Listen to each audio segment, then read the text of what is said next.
الحمد لله رب العالمين والصلاة والسلام على مبعوث رحمة للعالمين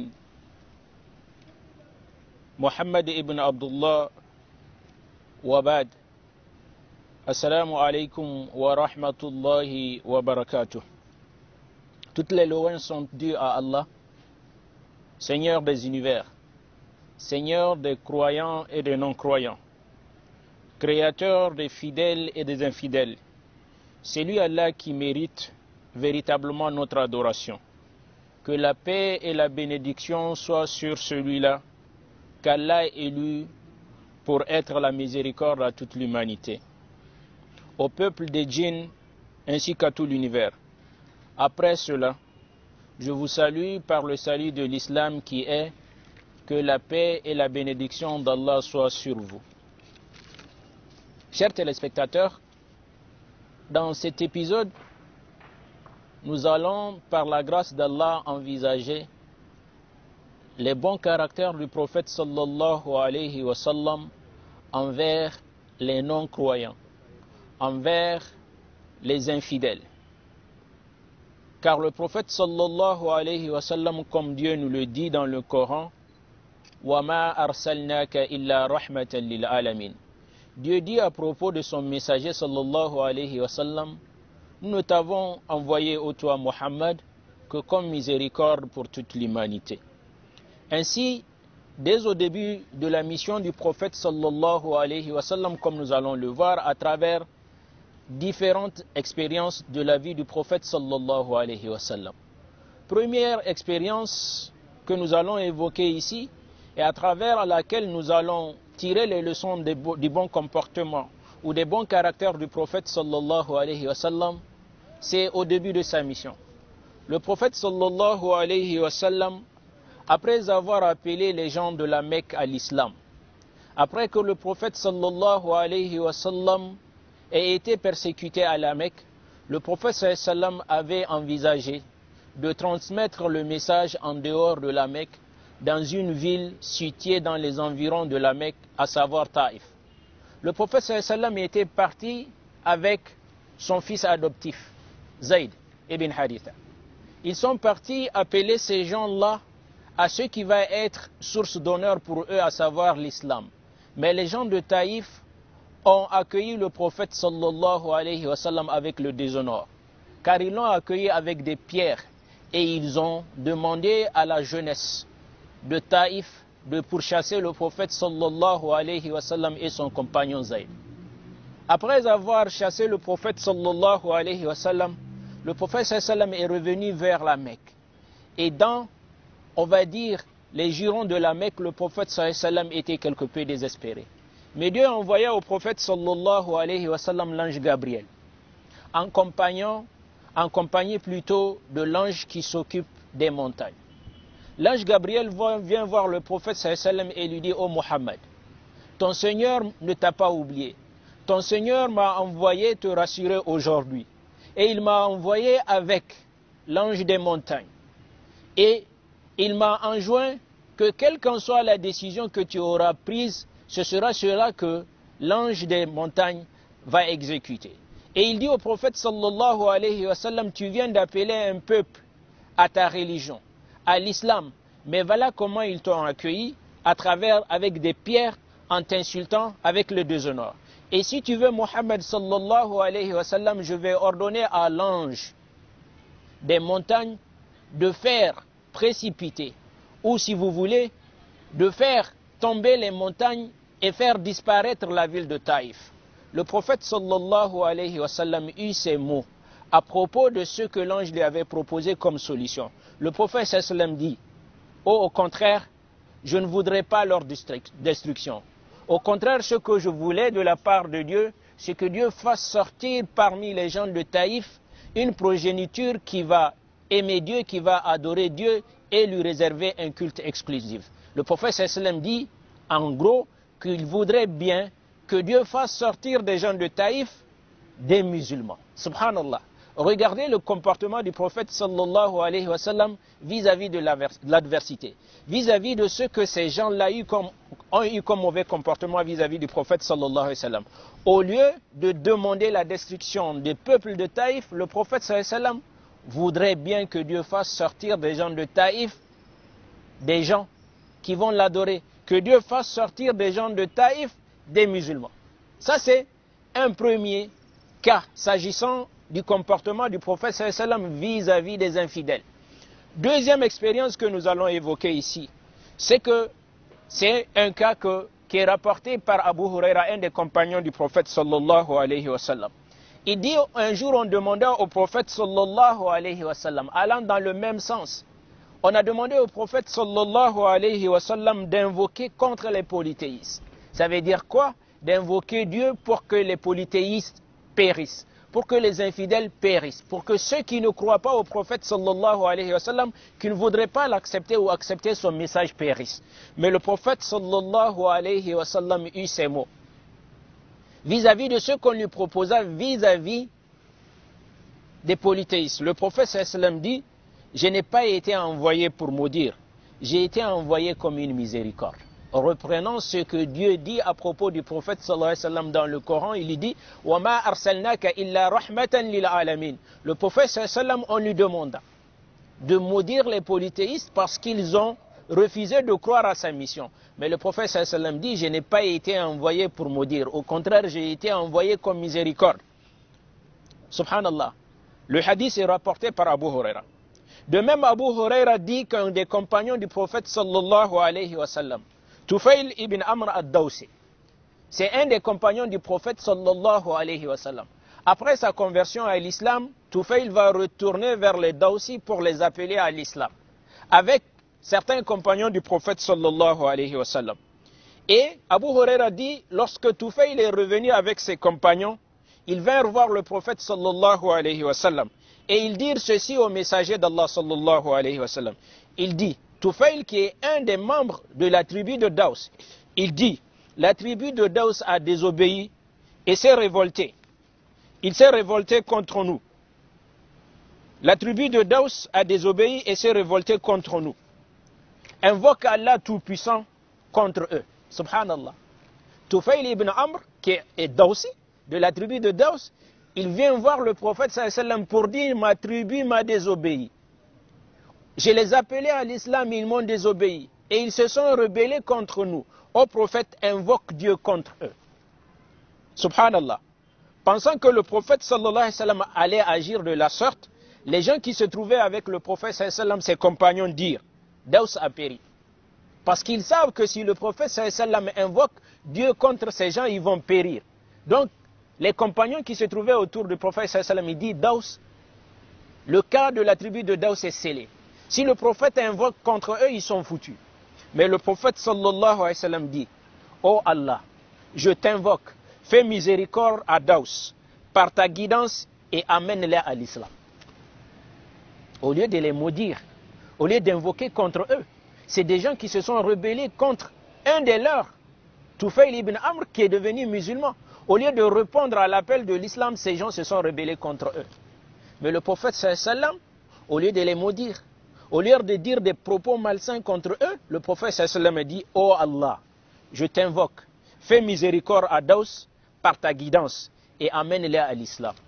Et subhanallah, avec l'invocation du prophète sallallahu alayhi wa sallam, la tribu de Tufayl ibn Amr al-Dawsi devient musulmane.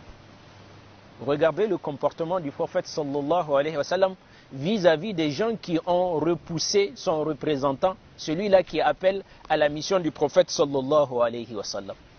Le prophète sallallahu alayhi wa sallam n'est pas comme celui qui maudit, celui qui, à n'importe quelle occasion, jette des propos malsains sur les autres. Le prophète sallallahu alayhi wa sallam est une miséricorde pour les hommes, pour les djinns, même pour les animaux.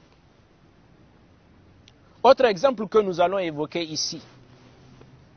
Toujours un hadith rapporté par Abu Huraira. Et nous allons voir comment Abu Huraira, subhanallah, va convertir sa maman. Abu Huraira rapporte ceci. Il dit que le prophète sallallahu alayhi wa sallam délégua certains de ses cavaliers pour aller au Najd. C'est une région de l'Arabie. Et les cavaliers du prophète sallallahu alayhi wa sallam capturèrent un ennemi du prophète sallallahu alayhi wa sallam, un homme de la tribu de Bani Hanifa, dénommé Thumama ibn Athal. Thumama ibn Athal détestait le prophète sallallahu alayhi wa sallam, comme nous allons le voir. Il dit au retour à Médine, ces cavaliers-là du prophète sallallahu alayhi wa sallam attachèrent leurs prisonniers à un des piliers de la mosquée du prophète sallallahu alayhi wa sallam. Le prophète sallallahu alayhi wa sallam sortit pour le voir, pour voir Thumama. Et il dit à son ennemi, subhanallah, celui-là qui n'aime pas le prophète sallallahu alayhi wa sallam, qu'on lui amène comme captif.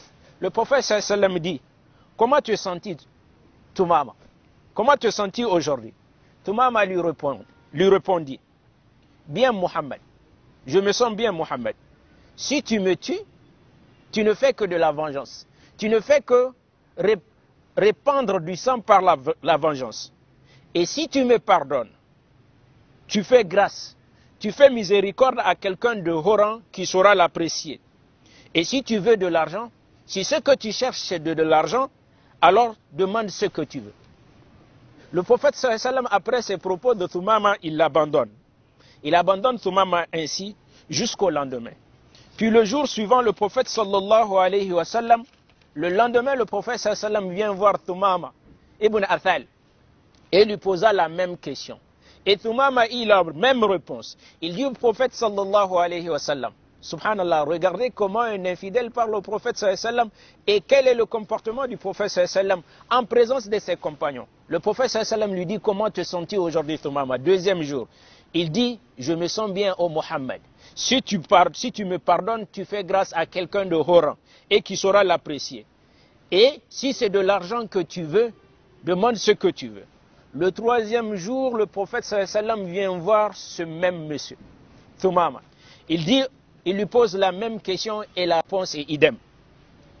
Et le prophète sallallahu alayhi wa sallam eut ses propos doux à propos de Thumama. Il dit, libérez Thumama. Subhanallah. Regardez votre ennemi juré. Qu'on capture, on vous l'amène. Vous pouvez lui faire ce que vous voulez. Mais le prophète sallallahu alayhi wa sallam, au lieu de demander la revanche, au lieu de demander la vengeance, au lieu de demander qu'on tue Thumama, il dit libérez Thumama. Et Thumama, surpris et touché par la miséricorde du prophète sallallahu alayhi wa sallam, il s'en alla, mais pas loin de la mosquée du prophète sallallahu alayhi wa sallam. Il fit son examen de conscience. Là, un instant après, il fit ses ablutions et revint à la mosquée, mais cette fois, pour prononcer l'attestation de foi. Thumama revient vers le prophète sallallahu alayhi wa sallam pour prononcer l'attestation de foi. Les paroles que l'on dit, ou bien que l'infidèle dit pour rentrer dans l'islam. Il dit « Ashhadu an la ilaha illallah wa ashhadu anna Muhammad Rasulullah ». Subhanallah. Thumama a dit quoi? J'atteste qu'il n'y a de divinité digne d'adoration que Allah et j'atteste que toi, Muhammad sallallahu alayhi wa sallam, tu es le messager d'Allah, tu es son envoyé. Puis il ajouta ces propos-là à propos de sa situation avant l'islam et comment, après sa conversion, il est devenu. Thumama dit, puis il ajouta, je jure par Allah que sur terre jusqu'alors, il n'y a point de face, de visage qui m'était plus détestable que le tien. Subhanallah. Il dit maintenant, ton visage est celui que j'aime le plus. Premier propos que Thumama a eu après sa conversion, il dit dans quelle situation il était avant l'islam et comment après sa conversion il est devenu. Il dit au prophète sallallahu alayhi wa sallam, je jure par Allah, il y a quelques instants, avant que je ne me convertisse, il n'y a pas un visage que je déteste le plus de voir sur terre que ton visage. Mais maintenant, il n'y a pas un visage que j'aime, une face que j'aime voir le plus sur terre comme le tien. Et il ajouta, je jure par Allah, par le passé, ta religion est celle que je déteste le plus. Maintenant, c'est elle l'islam que j'aime, c'est ta religion, l'islam que j'aime le plus. Il ajoute troisième chose au prophète sallallahu alayhi wa sallam. Il lui dit, je jure par Allah, auparavant, ta ville Médine, Madina, est le lieu que je déteste le plus. Maintenant, c'est ta ville que j'aime le plus. Enfin, il dit, Thumama dit ceci. tes cavaliers m'ont pris pendant que j'allais faire la Umrah, le petit pèlerinage. C'était une coutume des gens, même dans la Jahiliya, avant l'islam, d'aller faire le pèlerinage à la Mecque. Mais sans respecter les rites de Abraham ou bien du prophète sallallahu alayhi wa sallam. Il dit, mais tes cavaliers m'ont pris alors que j'allais faire la Umrah. Maintenant que j'ai accepté l'islam, que me conseilles-tu, Muhammad? Le prophète sallallahu alayhi wa sallam lui conseilla d'aller accomplir sa Umrah, mais cette fois-ci en étant musulman. Lorsqu'il arriva à la Mecque, Thumama vit quelqu'un qui, d'un air ironique, d'un air moqueur, lui dit, tu as changé ta religion. Subhanallah. Non, Thumama lui répondit, mais je rejoins l'islam avec Muhammad. Et à partir d'aujourd'hui, Thumama est originaire d'une région qu'on peut dire le poumon économique de l'Arabie, s'agissant des produits agricoles. Il est de Al-Yamama. Il dit, et à partir d'aujourd'hui, après ma conversion à l'islam, vous n'auriez, vous les gens de la Mecque, aucune graine de blé de mon pays, Al-Yamama, à moins que ce ne soit par ordre du prophète sallallahu alayhi wa sallam. Ce hadith est rapporté par Bukhari. Ainsi, nous pouvons nous demander quels sont les bons caractères que nous pouvons retirer, dont nous pouvons bénéficier à travers cette expérience du prophète sallallahu alayhi wa sallam vis-à-vis de quelqu'un qui il y a un instant était son ennemi. Première chose, c'est que Thumama était quelqu'un d'un haut rang. Il est devenu captif, mais il reconnaît que le prophète sallallahu alayhi wa sallam est quelqu'un qui pardonne. Pardonnez, et vous serez pardonnés. Le prophète sallallahu alayhi wa sallam, parmi les caractères du prophète sallallahu alayhi wa sallam qui sont révélés dans la Torah, et que le prophète sallallahu alayhi wa sallam et l'évangile, et que le prophète sallallahu alayhi wa sallam, comme Dieu le décrit, ce que son pardon a dépassé sa colère. Thumama, même en étant ennemi, en étant captif chez le prophète sallallahu alayhi wa sallam, première chose, il dit au prophète, il lui dit, ô Muhammad, si tu pardonnes, sache que tu agis envers quelqu'un qui saura l'apprécier. Première chose, il reconnaît que le prophète sallallahu alayhi wa sallam est quelqu'un qui pardonne. Deuxième chose que nous pouvons voir à travers le comportement du prophète sallallahu alayhi wa sallam, c'est le bon comportement, le bon traitement qu'il faut réserver aux prisonniers, aux captifs de guerre.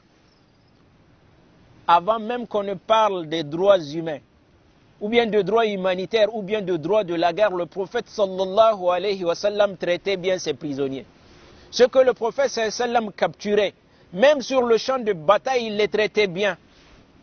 Subhanallah, le prophète sallallahu alayhi wa sallam avait l'habitude de dire à ses compagnons quand ils partaient à la guerre, ne tuez pas les enfants, ne tuez pas les femmes, ne tuez pas ceux qui ne vous ont pas attaqué. Et de la même chose, le prophète sallallahu alayhi wa sallam dit, ne détruisez pas, ne coupez pas les arbres fruitiers.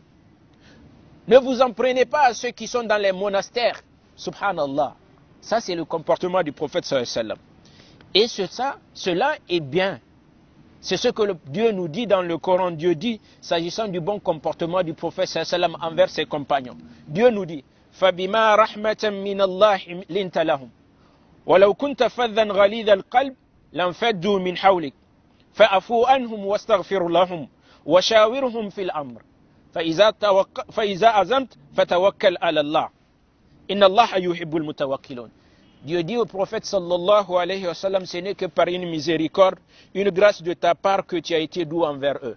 Car toi, Muhammad sallallahu alayhi wa sallam, si tu étais sévère, au cœur dur, il se serait enfui de tes alentours. Mais Dieu dit au prophète sallallahu alayhi wa sallam, pardonne-leur, invoque Dieu, le pardon de Dieu pour eux, et consulte-les à propos de tes affaires. Et quand tu prends ta décision, et quand tu te décides, remets-toi à Allah, car Allah aime ceux qui se remettent à lui. Subhanallah. Regardez le comportement du prophète sallallahu alayhi wa sallam comme Dieu le décrit. Autre chose que nous allons dire, pour finir, s'agissant du cas de Abu Huraira. De manière très succincte. Abu Huraira s'est converti à l'islam, il était très jeune, mais sa maman n'était pas croyante. Sa maman était une infidèle. Et Abu Huraira lui proposait l'islam. Un jour, Abu Huraira proposa l'islam à sa maman pour que sa maman se convertisse, mais sa maman a eu des propos, subhanallah, déplacés vis-à-vis du prophète sallallahu alayhi wa sallam. Abu Huraira est venu voir le prophète sallallahu alayhi wa sallam en larmes. Il dit au prophète sallallahu alayhi wa sallam, j'ai appelé ma maman à l'islam, mais elle a eu des propos que je déteste vis-à-vis de toi. Ô prophète, invoque Dieu pour la maman de Abu Huraira, pour que la maman de Abu Huraira soit musulmane. Et le prophète sallam invoqua, il dit, ô Seigneur, ô Allah, guide la mère de Abu Huraira à l'islam. Abu Huraira quitta le prophète sallam, alla voir sa maman. Alors que Abu Huraira s'approcha de leur maison, sa maman lui dit, Abu Huraira, attends, reste là où tu es. Et Abu Huraira dit, j'entendis du bruit de l'eau. Sa maman fit ses ablutions, mit des habits comme une bonne musulmane doit les mettre. Et il dit, Abu Huraira rentre. Et quand Abu Huraira se proposa devant sa mère, sa maman dit, Ashhadu Allah ilaha illallah wa ashhadu anna Muhammad Rasulullah. Abu Huraira retourne voir le prophète sallallahu, mais cette fois-ci en riant, en souriant, avec des larmes de joie. Le prophète sallallahu dit, qu'est-ce qu'il y a, Abu Huraira? Il dit, j'étais venu la première fois avec des larmes de détresse, mais cette fois-ci avec des larmes de joie, car ma maman est devenue musulmane. Subhanallah. Pourquoi? Quelqu'un qui déteste le prophète sallallahu alayhi wa sallam, au lieu de la maudire, le prophète sallallahu a invoqué pour elle. Elle est devenue musulmane. Voilà comment Dieu demande à ce qu'on traite. Quel doit être notre rapport quand nous appelons à l'islam user du bon caractère? C'est plus, j'allais dire, ça a plus d'effet que par beaucoup de paroles. On va s'arrêter ici à propos de cet épisode s'agissant des bons caractères du prophète sallam vis-à-vis des non-croyants. Fasubhanakallahumma wa bihamdik, nashhadu an la ilaha illa anta, nastaghfiruka wa natubu ilayk. Assalamu alaikum wa rahmatullahi wa barakatuh.